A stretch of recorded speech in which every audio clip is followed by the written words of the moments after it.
We welcome in our NHL Network draft analyst, Sam Cosentino, right now. Sam, who do you believe are the top two D-men available this year?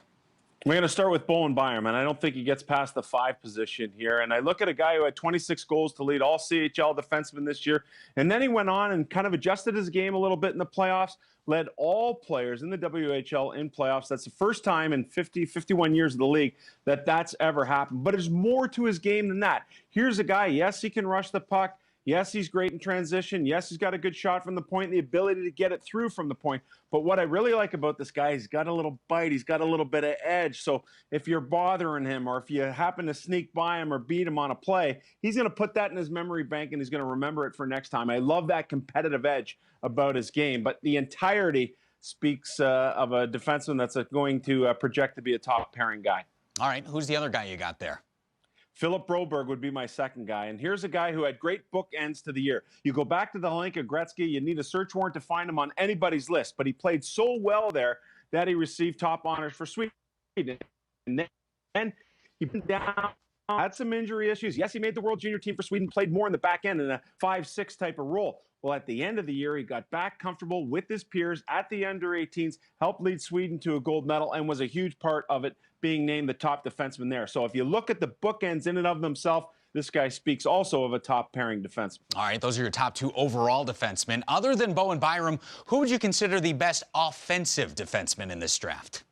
Well, one guy that I'm going to try to, other than Byram, it would be Thomas Harley, the Mississauga Steelheads. And here's a really interesting guy. And that you go back 2 years ago and he was more back-end type of guy. So he just kind of went about doing his job very subtly. Well, this year he was tasked with providing more offense for the Mississauga Steelheads, a team that knew it was going to be challenged to produce points. And so they asked him to go up there, jump up, be that guy. And was he a little bit over-exuberant at times? No question about it. But what I really like about this young man is his skating ability and the fact that he can get up and down the ice, that if he doesn't make a mistake, he has the ability to get back. I like his shot from the point. I like the fact that he can move around the blue line well and be a guy who essentially acts as that fourth player on the rush. So he'd be a guy that, as I project, maybe not right away, I still need to think he needs to take care of some details in his own end of the ice before he's successful at the other end. But down the road, I think he has great potential to be an offensive defenseman. All right, how about the shutdown defenseman? Best defensive defenseman available this year?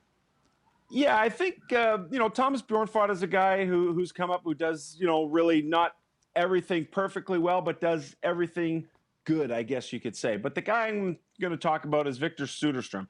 And Soderstrom is a guy who's got that same type of capabilities where every now and then he's going to show you some bursts of offense. But what he's going to do, and you heard some of the things about Lidstrom, and I don't want to compare him to Lidstrom, obviously, because of how good he was, one of the best 5 defensemen to ever play the game. But the fact of the matter is, you hear about a guy who is mistake-free. You hear about a guy who, yes, knows when to jump up onto the play and take some risks. So he has that balance in his game. I think he's a very safe guy, but taking care of his own end seems to be the thing that he does best, and then everything else is predicated on his ability to play defense. All right, we have those gems, those diamonds in the roughs every year. So who are some sleeper picks that we need to keep our eye on?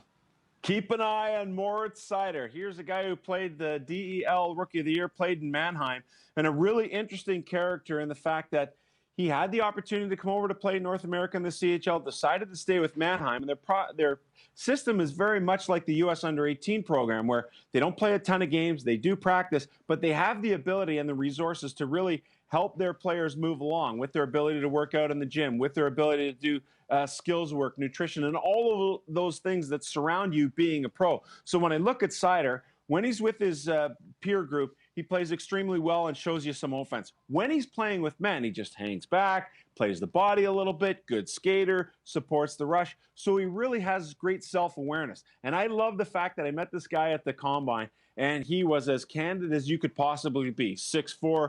And I asked him, well, why would a team want you? He says, hey, you want a big right shot defenseman? I'm your guy. I don't look anywhere else. And I love that confidence that he exudes. Gotta like that confidence. Sam, great insight as always, and look forward to seeing with you and working with you, of course, in the upcoming draft in Vancouver. Yeah, I can't wait, Jameson. Thanks so much.